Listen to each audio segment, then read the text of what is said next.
माझ्याकडून झालेली चूक तुम्ही कशी आईला सांगाल व ती कशी सुधराल ज्योती सांगा बरं एक एक जण. माझ्याकडून कबशी खाली पडली होती नाही, आईने मला एक फटका मारला. धन्यवाद. माझी आई तांदूळ निशित होती तेव्हा मी घरातून येत होते तेव्हा माझ्याकडून आई निशित होती ते तांदूळ सांडले आणि आईने मला हाणलं.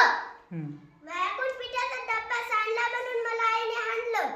माझ्याकडून साखरेचा डब्बा सांडला म्हणून मला आईने हाणलं. माझ्याकडून साखरेचा डब्बा पडला होता मला आईने हाणलं. मला आईने कॉक चालू करायला सांगितला होता तेव्हा मम्मीचा मोबाईल नेला होता तेव्हा मम्मीचा मोबाईल पाण्यात बुडला ते मम्मीने मला हाणलं आणि मी म्हणलं मला माफ कर, इथून पुढं कधी चूक नाही करायचं. माझी आई तांदूळ निशित होती तेव्हा मी घरातून आलो आणि ते सारे तांदूळ माझ्याकडून सांडले. आईने मला धपाधप हाणलं. माझ्याकडून आईची साडी नालीत पडली माझ्याकडून आईची साडी नालीत पडली मला धपाधप आईने हाणलं.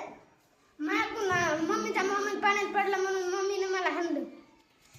आई भोपळा चिरीत होती तेव्हा मी साखर आणायला गेलो, मला दुधू खायला खायचा होता तेव्हा